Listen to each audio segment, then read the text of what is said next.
घर में लगाने के लिए लकी पौधे जो कि घर में सौभाग्य, धन, समृद्धि और पॉजिटिविटी लाते हैं, इनमें कम से कम एक भाग्यशाली पौधा तो आपके घर में होना ही चाहिए। अगर ज़्यादा लगाना है तो ऑड नंबर में लगा सकते हैं, जैसे 3, 5, 7, 9। ये पौधे बहुत ही लकी होते हैं हमारे लिए। और इनमें से सबसे पहला पौधा है शमी का पौधा। ये पौधा लगाने से घर में शुभ शक्तियों यानी पॉजिटिव पावर्स को आकर्षित करता है ये पौधा, और जीवन में क्लेश संघर्ष कम होने लगते हैं। और शमी के पौधे का महत्व महाभारत युग से ही चला आ रहा है, इसमें कोई नई बात नहीं है। लेकिन अब क्योंकि हम लोग ज़्यादा पेड़ पौधे से आप कह सकते हैं जुड़ने लगे हैं, इसलिए हम इनके महत्व को अब जान पा रहे हैं। शनि ग्रह से पीड़ित जो लोग होते हैं वो शमी का पौधा घर में ज़रूर लगाएं। शाम के समय दिया भी जला सकते हैं, और सरसों के तेल का दीपक शमी के पेड़ के नीचे जलाना अच्छा माना जाता है। इसे घर के अंदर रखने के बजाय यदि मुख्य गेट पर यानी मेन दरवाजे पर यदि जगह है तो वहाँ आप दाईं तरफ रखिए। दाईं तरफ निकलते समय, एग्जिट के समय, जब आप निकल रहे हैं आपके दाएं हाथ के तरफ। इसमें नेगेटिविटी घर में प्रवेश नहीं आती है इसे लगाने से, और कार्यों में सफलता मिलती है। शमी का पौधा लगाने से फालतू के खर्चे कम होते हैं, पैसा घर में टिकता है और धन की कमी दूर होती है। इस पौधे को किस तरीके से लगाना है और कैसे हरा भरा रखना है, इसके लिए आप मेरे एवरग्रीन गार्डन वाले चैनल पर जाकर के देख सकते हैं। उसमें फर्टिलाइज़र और इसके टेक केयर के बारे में बताई गई है। शमी प्लांट को आप ज़मीन में भी लगा सकते हैं और गमले में भी लगा सकते हैं। यदि बालकनी में आप गार्डनिंग करते हैं तो इसे आप गमले में बहुत आसानी से लगा सकते हैं। अगला है मनी प्लांट का पौधा। मनी प्लांट का पौधा लगाने की सलाह कई लोग देते हैं, पर ये बात ध्यान रखें कि इसकी लता नीचे की तरफ ना फैले। कई लोगों के घरों में मैंने देखा है कि मनी प्लांट तो लगाते हैं लेकिन इसकी बेल नीचे लटक रही है, बालकनी से नीचे लटक रही है, या छत से नीचे, या फिर ज़मीन पर ही बिखरा हुआ है। ये बहुत ही नेगेटिव ऊर्जा को प्रोड्यूस करेगा। यदि आपके घर में ऐसा है तुरंत सावधान हो जाइए, और इस पौधे को हमेशा ऊपर की तरफ, ऊंचाई की तरफ बांधिए। कभी भी नीचे की तरफ गिरना नहीं चाहिए। इसकी बढ़ती हुई लता हमेशा ऊपर की ओर जाए। ऐसा उपाय करने से ही मनी प्लांट के लाभ, अच्छे भाग्य, आय के रास्ते खुलने, परिवार में प्रेम और चिंता से मुक्ति मिलती है। मनी प्लांट को कटिंग से लगाया जाता है। छोटे बड़े किसी भी तरह के कंटेनर में लगा सकते हैं। मनी प्लांट की बहुत सारी वैरायटी आती है और आप कोई भी वैरायटी लगा सकते हैं, और सबसे अच्छी बात है इसके लिए बहुत ज़्यादा जगह की ज़रूरत नहीं है। अगला पौधा है ये स्नेक प्लांट। आपके आसपास, आपके वातावरण में मौजूद जहरीले गैसों को सोख कर पॉजिटिव करने की क्षमता रखता है। ये सबसे अच्छी बात है, 24 आवर्स ऑक्सीजन को प्रोड्यूस करता है, इसलिए इस पौधे को अपने घर में ज़रूर लगाना चाहिए। कटिंग से लग जाता है। इसकी एक पत्ती भी यदि कहीं से आप कट करके लाते हैं तो इसे लगा सकते हैं।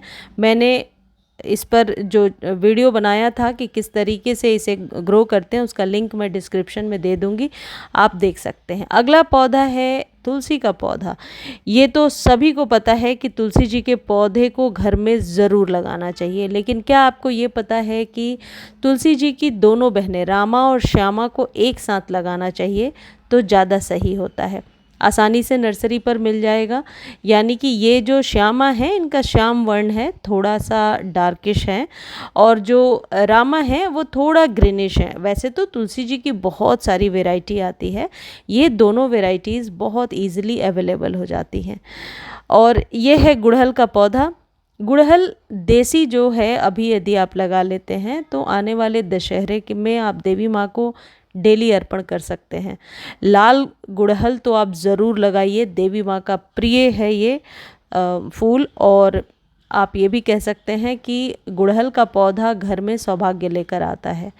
वैसे तो हाइब्रिड में बहुत सारी वैरायटी आ गई है, लेकिन देसी गुड़हल की बात अलग है, ज़मीन में लगा सकते हैं। ठीक उसी तरीके से देसी गुलाब, कई मंदिरों में आपने देखा होगा लाल देसी गुलाब भगवान को चढ़ाए जाते हैं। कई मज़ारों पर भी मैंने देखा है कि लाल गुलाब को रखा जाता है, और ये बहुत ही शुभ पौधे होते हैं। अगला शुभ पौधा है बांस का पौधा, यानी कि लकी बाम्बू।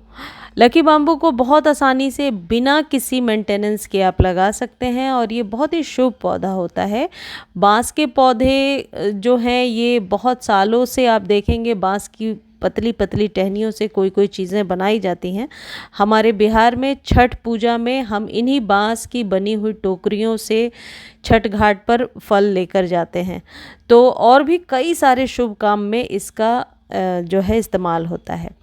एक ये पौधा है, ये बाम्बू तो नहीं है, चाइनीज़ बाम्बू है, लेकिन घर में रखना इसे आजकल लकी मानने लगे हैं। बहुत आसानी से आपको कहीं भी मिल जाएगा। इसको मेंटेन करना भी इजी है। इसको सिर्फ पानी बदलते रहना है, वीक में एक बार, गंदे पानी में नहीं रखना और इसकी सफाई का ध्यान रखना है। ये मेरे पास पिछले अगस्त से रखा है मैंने और अभी तक चल रहा है। अगला पौधा है जेड प्लांट। जेड प्लांट एक लकी प्लांट है और जेड प्लांट को अपने घर में ज़रूर लगाना चाहिए। इसी तरीके से मिलता जुलता एक पौधा होता है क्रेसुला, लेकिन उसकी पत्तियां बड़ी होती हैं। जेड की पत्तियां थोड़ी छोटी होती हैं। जेड को लकी प्लांट मानते हैं। इसे घर के अंदर रख सकते हैं, लेकिन धूप ज़रूरी है इसके लिए। इसे हमेशा गमले में लगाना है, ज़मीन में ये कभी भी नहीं लगेगा। इसे किस दिशा में लगाना है, भगवान को कैसे प्रिय है ये, इस पर कंप्लीट वीडियो ऑलरेडी मैंने इसी चैनल पे डाल रखा है और वो आप जा कर के देख सकते हैं। अगला पौधा है पान का पौधा। वैसे तो पान की बहुत सारी वैरायटी आती है, कोई भी वैरायटी लेकर के आप लगा सकते हैं। दिशाओं का ज़रूर ध्यान रखें, दिशाओं के बारे में भी चैनल पे बताया है मैंने। और ये जो पान के पौधे हैं ये कटिंग से ग्रो हो जाते हैं।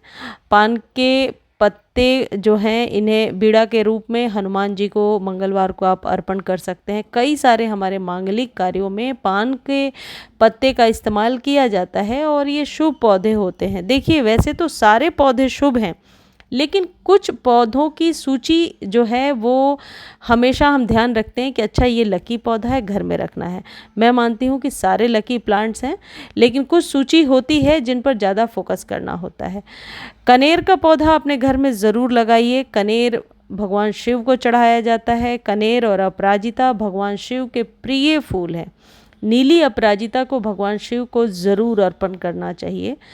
वाइट अपराजिता, नीली और पिंक, तीन ही अपराजिता बहुत इजीली नर्सरी पर मिलता है। इन तीनों के अलावा और कोई कलर मैंने नहीं देखा है।